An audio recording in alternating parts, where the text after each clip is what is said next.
Salut à tous, j'espère que vous allez bien. Aujourd'hui on se retrouve pour une 6ème vidéo donc sur ma chaîne YouTube. Je vais faire quelque chose d'un peu différent aujourd'hui, ça va être même la première fois que je vais tester ça. Je vais essayer de vous présenter un peu les meilleurs exercices pour travailler les épaules à la maison. Donc avec du matériel de base entre guillemets, donc avec un haltère, avec une bouteille d'eau ou même un sac. On va voir un peu comment travailler tout ça efficacement avec les bons mouvements et la bonne intensité pour pouvoir développer de bonnes épaules avec un minimum de matériel. Alors donc du coup je me suis changé comme vous avez pu le voir, et donc du coup avant de commencer n'importe quel exercice ou programme, on va commencer par l'échauffement. C'est très important, il y a peut-être beaucoup de personnes qui passent à côté justement quand on est à la maison. On n'a peut-être pas forcément la motivation ou le courage de passer par l'échauffement, mais c'est très important parce que on va éviter tout ce qui est risque de blessure, on va activer les différents muscles qui constituent l'épaule. Et surtout, ça nous met un peu dans le truc, quoi, tout simplement. Moi, je trouve que l'échauffement, c'est très important et que ça motive surtout pour le début de la séance. Donc, pour commencer, on va commencer par l'échauffement, tout simplement. On va échauffer donc les trois deltoïdes, donc l'antérieur, le latéral et le postérieur. Donc là, ici, on a l'antérieur, on a le médial qui est ici, donc qui fait à peu près la grosse partie de l'épaule, et on a le postérieur qui revient fermer l'épaule un peu sur le derrière avec la coiffe des rotateurs, etc. Pour l'échauffement, on va commencer par échauffer un peu le trapèze, les épaules, les coudes et les poignets en dernier. Parce que pour prendre les charges, etc., avoir les coudes et les poignets qui sont échauffés, c'est toujours important. Parce qu'on ne sait jamais, on peut se blesser un peu en faisant à tout et n'importe quoi. Donc alors pour commencer, pour échauffer un peu tout ce qui est cou et trapèze, on va venir tout simplement faire des petits ronds comme ça, dans les deux sens, pendant 10-15 secondes à peu près. Après on va venir tourner la tête de droite à gauche, donc pour faire un non classique. Hop, et après on vient faire un oui, donc pareil. Hop, on fait ça pendant à peu près 10 à 15 secondes, le temps qu'on sente que les différents muscles du cou et les trapèzes rentrent en action et se stimulent un peu. Et après on passe aux épaules. Donc les épaules, on va venir faire des mouvements avec une amplitude complète. Hop, en avant, en arrière, en faisant des tours. Pareil, donc 10-15 secondes d'un côté, 10-15 secondes de l'autre. On vient en faire aussi sur le côté, donc des petits ronds, puis des grands ronds. Hop, et après on change de sens de rotation pour que l'épaule soit échauffée. Oula. Donc du coup, une fois que ces mouvements sont faits pour l'épaule droite, on fait les mêmes mouvements pour l'épaule gauche. Et une fois que l'épaule gauche a eu les mêmes mouvements avec le même temps d'action que l'épaule droite, on va venir faire les deux en même temps. Donc il y a un exercice très simple qui bosse aussi la synchronisation des épaules et la synchronisation globale.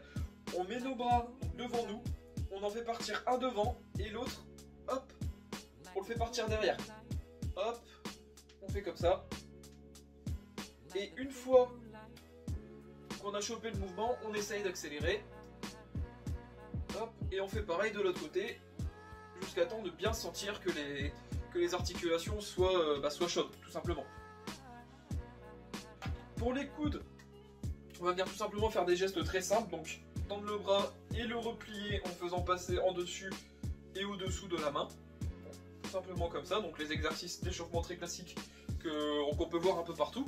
Et moi j'ajoute un truc en plus, en fait, c'est juste de faire un peu d'automassage, donc pour bien venir chauffer la zone des tendons.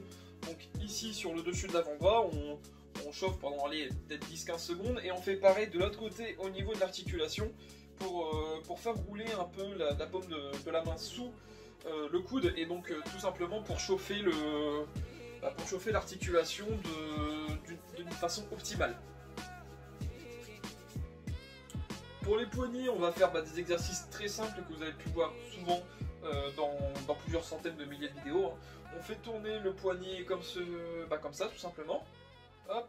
Si les articulations craquent mais que vous n'avez pas mal, c'est rien. Tant que ça fait pas mal, une articulation, ça peut craquer. Moi je sais que les miennes craquent souvent, notamment mes poignets et mes genoux, et souvent mes coudes, en fait, à peu près toutes mes articulations quand j'y pense. Donc voilà, on continue de faire tourner le poignet, on fait pareil avec l'autre. Forcément, on utilise le même temps d'activité pour les deux poignets. Hop. Ensuite, une fois que les deux sont faits, on vient faire ce mouvement très simple, qui échauffe bien Une fois que c'est fait, on pourra passer à la deuxième partie de l'échauffement des épaules. Et après, on pourra attaquer les exercices. La deuxième partie de l'échauffement pour les épaules, c'est important parce que les épaules, c'est quand même un muscle qui est plutôt fragile, je trouve. On va venir prendre des charges très légères. Donc moi, là, j'ai deux poids de 1 kg, tout simplement. Et on va venir refaire à peu près les mêmes mouvements qu'on faisait tout à l'heure. Sauf qu'on va mettre légèrement... Enfin, on va mettre un peu de charge pour habituer l'épaule et la préparer avec les charges du programme. On va venir donc se mettre droit, on tend les bras et on ramène, hop, les deux en même temps. Si je ne ramène pas les deux en même temps, c'est compliqué. Hop. Et on ramène droit devant soi en essayant de garder au maximum les épaules tendues. Donc c'est à dire que quand je fais le mouvement, hop, je vais poser mon poids, quand je fais le mouvement ici, ça, là, je dois avoir cette partie là de l'épaule, donc le deltoïde antérieur qui doit se contracter. Je dois le sentir, donc c'est pour ça que j'aime bien aussi bosser les épaules en unilatéral. On vient chercher la contraction, le pic de contraction au niveau du muscle qui est travaillé pour avoir un programme qui est optimal et pour avoir une séance qui soit efficace. Une fois les élévations frontales effectuées, tout simplement, on va passer sur les élévations latérales, donc pareil, même mouvement que tout à l'heure à l'échauffement, sauf que celle-ci, on met un peu de poids. Hop, et on vient chercher en haut, en bas. On vient pas chercher avec l'articulation du coude qui est tendue à 100%, on essaye de la laisser un tout petit peu pendre, un peu en poids mort, et vraiment de venir chercher l'élévation du bras avec l'épaule. Voilà, comme ça. On doit vraiment sentir que l'épaule, à ce niveau-là, se contracte pour pouvoir lever le bras. On fait pareil avec l'autre bras, bien évidemment, pour pouvoir chauffer les épaules de la même façon. On peut également aussi rajouter sur ces séances-là un peu de presse militaire en échauffement, bien sûr. Donc avec des séries un peu plus hautes que ce qu'on fait d'habitude pour échauffer les épaules. On va aussi échauffer un peu tout ce qui est le derrière des trapèzes et la coiffe des rotateurs avec des mouvements de L-fly. Donc tout simplement pour échauffer la coiffe des rotateurs qui se trouve ici et qui permet de stabiliser un peu l'articulation du coude sur la chaîne postérieure, on va venir mettre notre bras ici à peu près à 90 degrés et on va venir chercher ici. Hop, on va venir chercher vers le haut avec un mouvement. Le coude il doit pas forcément partir dans tous les sens derrière, il doit vraiment rester, comme ça. Hop, et on vient chercher. Ça doit vraiment rester dans l'alignement pour pouvoir travailler la coiffe des rotateurs et pour pouvoir bien les chauffer.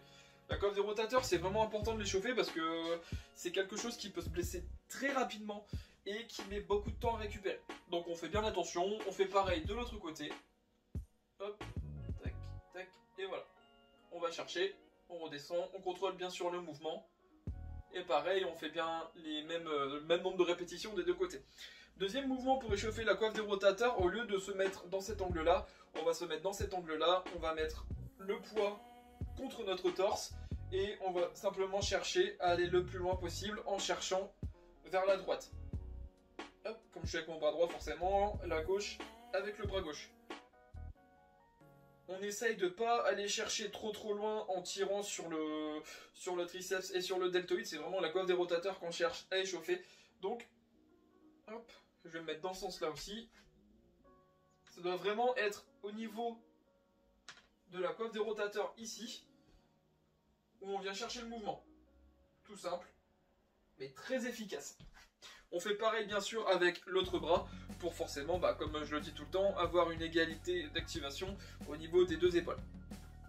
Pour attaquer maintenant le cœur de la séance, je vais proposer 3-4 exercices qui, pour ma part, sont un peu la base de mes entraînements au niveau des épaules, parce que je trouve qu'ils sont complets, ils sont entre guillemets faciles à réaliser, la technique elle est pas si compliquée à avoir, et c'est toujours, il y a toujours le petit challenge de mettre 0,5 kg en plus, 1 kg en plus au fil du temps, parce que les épaules c'est un muscle où on met pas forcément énormément de charge au début et qui met un peu de temps à se développer.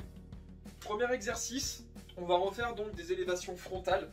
Donc on va venir chercher le développement du deltoïde antérieur qui est juste ici, donc, qui est un peu la face de votre épaule pour faire simple.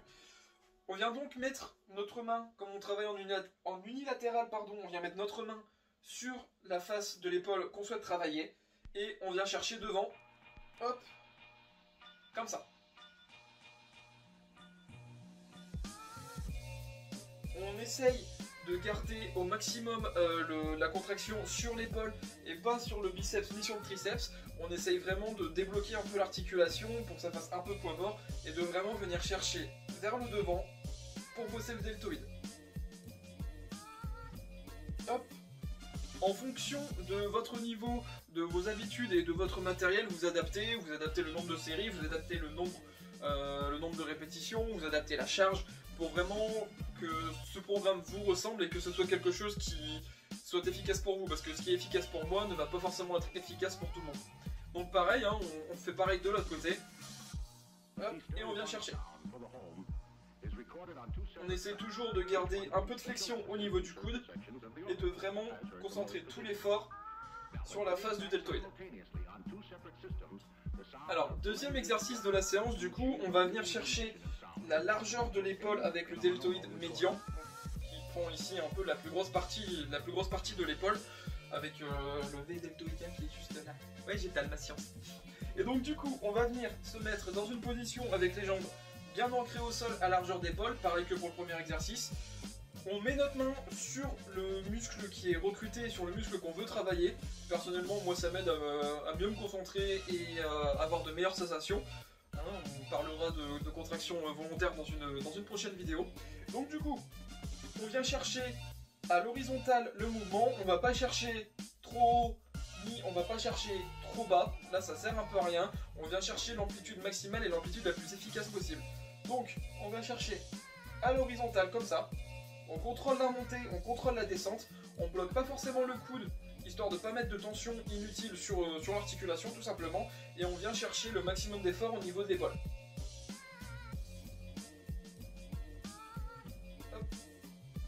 On fait bien sûr le même nombre de séries et le même nombre de répétitions pour les deux épaules pour avoir un développement qui est global des épaules et pas en avoir une qui est plus travaillée que l'autre.